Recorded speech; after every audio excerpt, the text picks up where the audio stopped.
So when the news dropped about Judge Mathis's wife, Linda, filing for divorce after 39 years of marriage, I was reluctant to make the video because I needed to know why.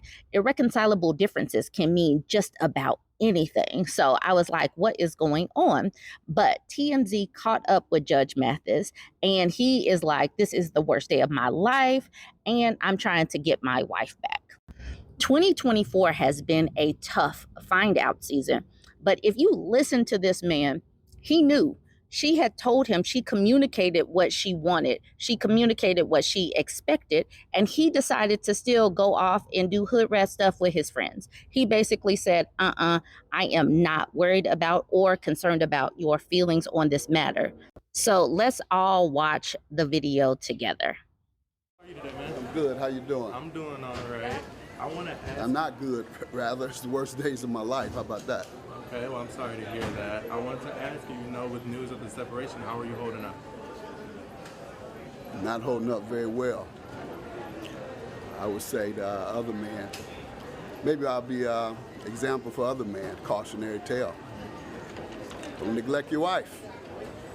See how many at the airport now, flying out, as I have for 40 or for 25 years. My wife has been third, serving the community, taping my show, having fun with friends. That's what happens, guys. Never be too busy or never have too much fun beyond your wife. So I do want to ask, the date of separation is listed back to July 17th. Has this been coming for some time now, or was it something out the blue? Well, ever since we started taping here in LA, I committed to staying home more and making my wife more of a priority. But as you see, I haven't. I'm still here on the road doing the same thing.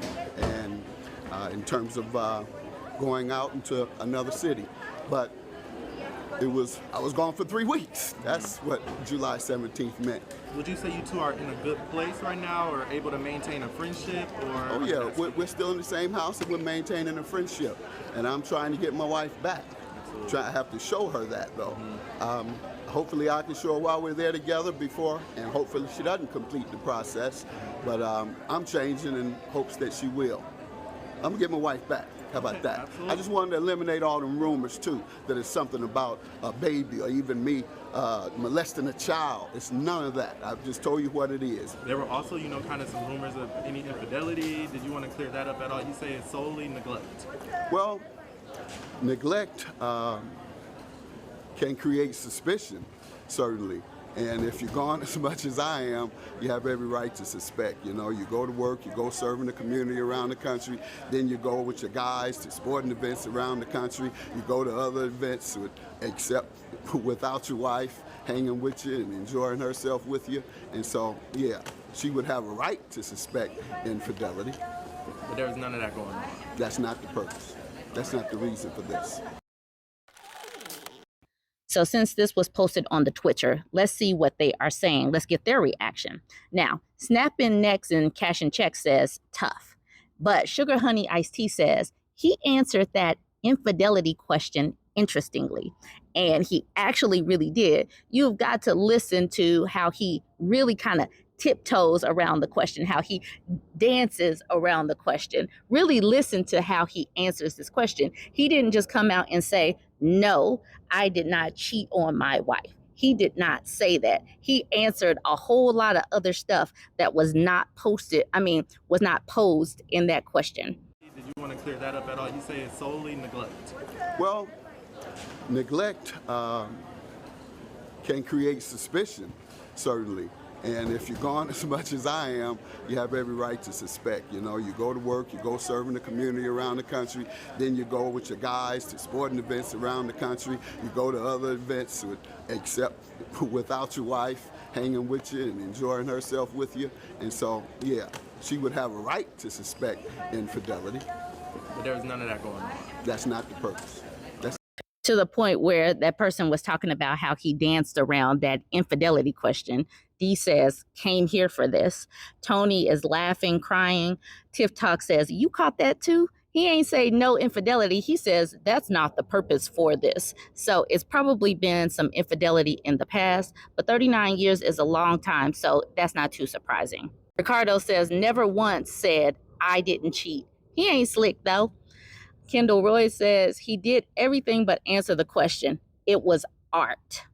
Zicolis Cage says, well, neglect can create suspicion. That ninja had to stop and think about his side B words.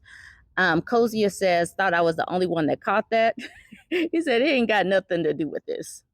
Tracy O says, just say it. You cheated and she's tired of it. Now she's going to get her well-deserved half and live a life that isn't full of deception. Matcha says, a whole lot of words, but never said no. He said she has rightful suspicions, but that's not why she's leaving.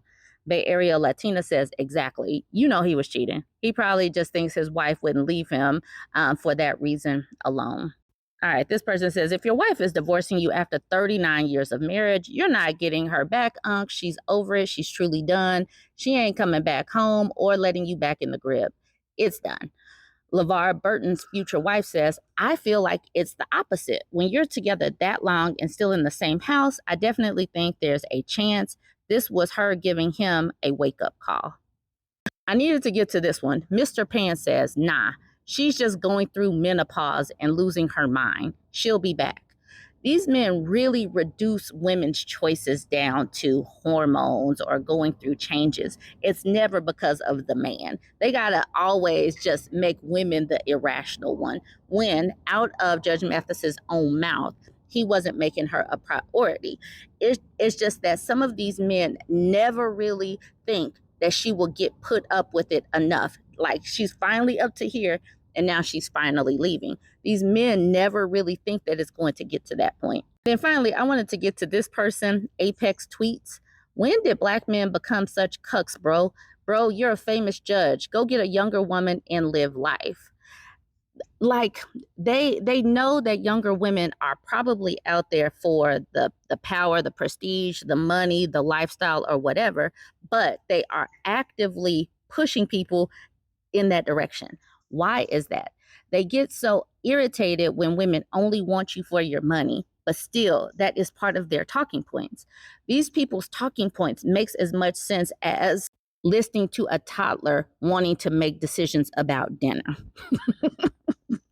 These people make no sense. They don't want a woman that just wants you for the money, but then they go off and say, go get you a younger woman, someone that wasn't there for you when you were going through the ups and downs and raising your children. Go after that woman.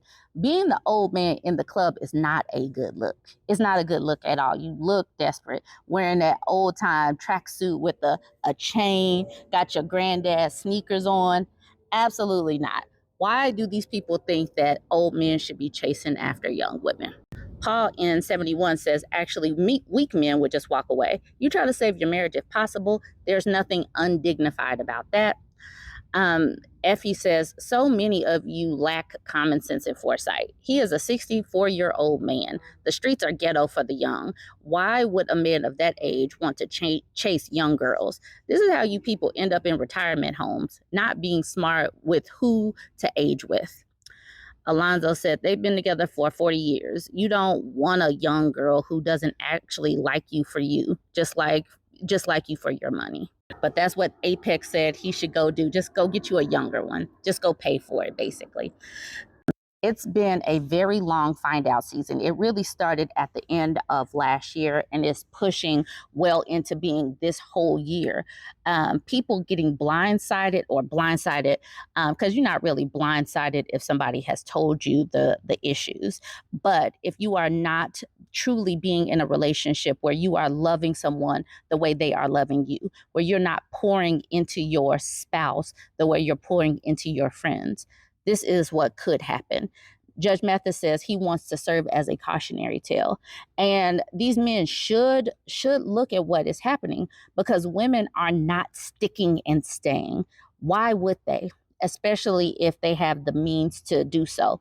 Being miserable in a relationship just for the simple fact of having a man is no longer optimal, is no longer the fairy tale that it was made out to be. I'd like to hear your thoughts. Go ahead, join the conversation. Don't forget to like, comment, and share.